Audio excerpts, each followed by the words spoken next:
Hey there and welcome. This is the 35-week pregnancy update. We are now in the home stretch. Let's get right into it. First, we'll talk about baby's actual size. This is kind of an average of all of the various pregnancy apps that I have, because who has just one? Seems like the average is baby is over 5 pounds, between 5 and 6, and about 18 inches. And now I will say my last appointment was at 33 weeks. Fundal measurement, which is that measurement from the top of your uterus, where they usually pull out like a measuring tape, or at least that's what my midwife does, was measuring about a week and a half smaller, which was a little surprising because my other two babies were always measuring big, at least a week. That was a little bit of a surprise, but she did not seem worried about it in the least. So maybe it's just a little bit of a smaller baby. So let's say the average between 5 and 6 pounds, about 18 inches. I feel like I feel all 5 pounds of baby though, for sure.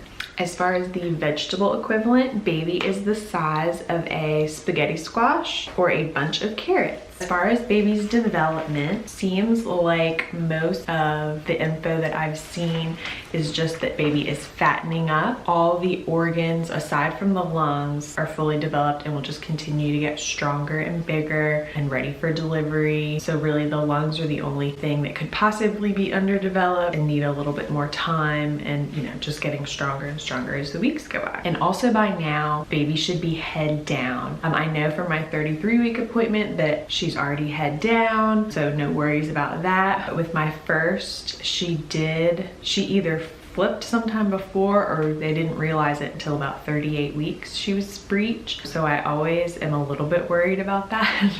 So I was happy to hear she's already head down, seems comfy where she is, and hopefully that's in tune with my hip opening exercises I've been trying to do and the prenatal yoga and all that. And I'll explain all of that in a later video. I'm talking more about how to get baby in a good position and keeping your hips open, especially if you're trying for like a VBAC or something like that. So very helpful. As far as my physical symptoms at this point, a lot of hip and cervix pressure, which I know is normal for this late in the game, but I'm definitely feeling that more this week. Kind of progressed fairly consistently in the last few weeks, so that just happens, of course, as you get closer. The Braxton Hicks contractions have really revved up. I've been having them fairly consistently since about 26 weeks or so. I feel like I get them earlier on than most people. I always know what it is. The tightening, no real pain, just kind of discomfort, takes my breath away a little bit. Nothing consistent, doesn't seem to be anything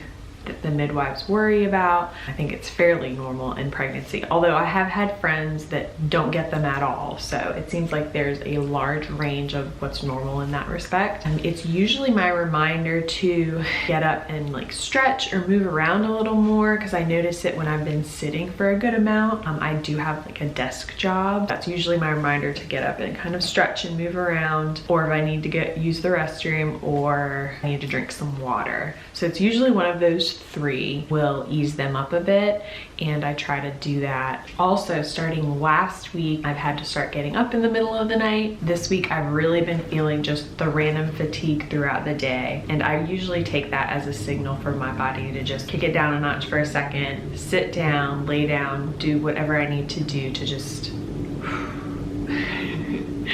chill out for a moment. So I'm running after 2 little ones, of course, so it's just go, go, go. So I kind of take that as my signal and just get a moment to sit and rest a little bit. As far as mental, emotional kind of symptom, feeling good this week, confident, motivated, inspired, and I know that is good, and I should definitely start getting things ready and really get into the nesting. I feel like that's a good signal to get those things done while I'm feeling motivated and not too incredibly tired, because I know that that's coming probably shortly. A lot of projects happening, a lot of organizing, which is exciting. That's like one of my favorite parts. Late pregnancy is so amazing to me. The anticipation and just getting your little nest ready, mama bird style. I love it so much. Feeling emotional. My 4-year-old had a birthday this week, so that was emotional too. The kids getting older. So definitely feeling that a little more than usual, probably. Just feeling all all the feelings. So this is my favorite part.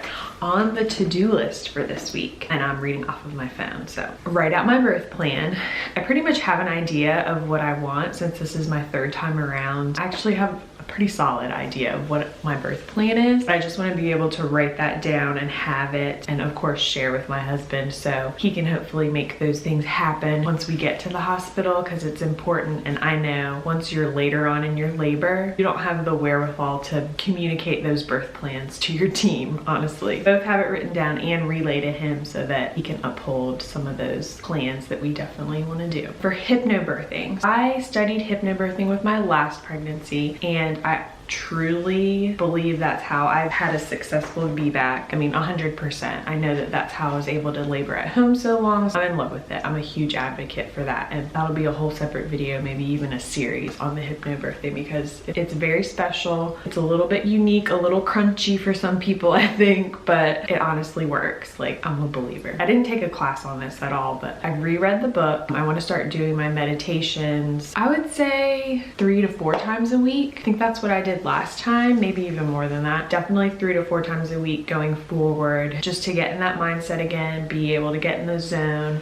and practice those skills. Another thing on the to-do list is pack the hospital bags. I know it might seem a little bit early for some people, maybe not, but I just had a friend who delivered at 35 weeks, so it kind of kicked my butt into gear. So I definitely want to have those hospital bags ready. And of course, that will be another video too of what we put in those. Like I said, I feel like third time around, I know what I want, what I will use and what I actually won't use. I want to get those packed, fairly ready to go. Of course, there's going to be those things that you throw in at the end no matter what, but just to have them in the go bag spot ready makes everybody feel better. And I also wanted to set up the baby area. We have a 3-bedroom house and we have 2 other children. Baby doesn't have a nursery, but we have designated a corner in our room that's going to be like the nursery nook, which of course baby's in your room for the first however many months anyway, so it just works out. Although I would love to decorate a whole nursery, but anyway, I would love to get her corner set up. We do have a new dresser that we put there that's going to double as the changing table. Just want to get her drawers set, get the diapers and everything in there, all the outfits, just to have everything organized so it's one less thing to worry about. And so I'd like to do that this week as well. I feel like this is a big list. The other thing is I have been drinking the labor prep tea from Pink Stork. So I've been having that nightly. Started that a couple weeks ago. So let's say at 33 weeks I started that. So that will keep going forward. But you know, studies have shown it's good for uterus strength, more efficient labor, all that good stuff. I don't know if that's 100% true, but every little bit helps. And it's actually really good. I enjoy it.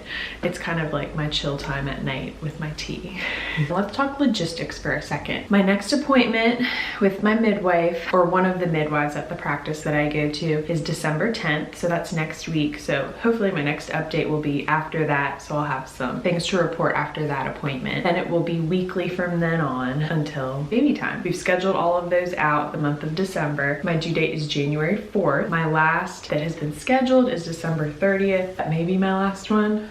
Maybe we'll have one more, we'll see. So my weight at this point, I am at, and I'll be very candid with this, I'm at 161, which is an increase of 16 pounds from my pre-pregnancy weight and normal pre-pregnancy weight. I don't know exactly how much I weighed at the beginning of this pregnancy. It's kind of hard to tell because first trimester is really tough for me as far as nausea and fatigue and all of that fun stuff. So I actually usually lose weight in the first trimester, but that is an increase like from my pre-pregnancy weight. So, and I think that's right on target with my other 2. I think I was like 164 and 167 when I delivered my 2 other kids. Oh yes, and now for the bump shot.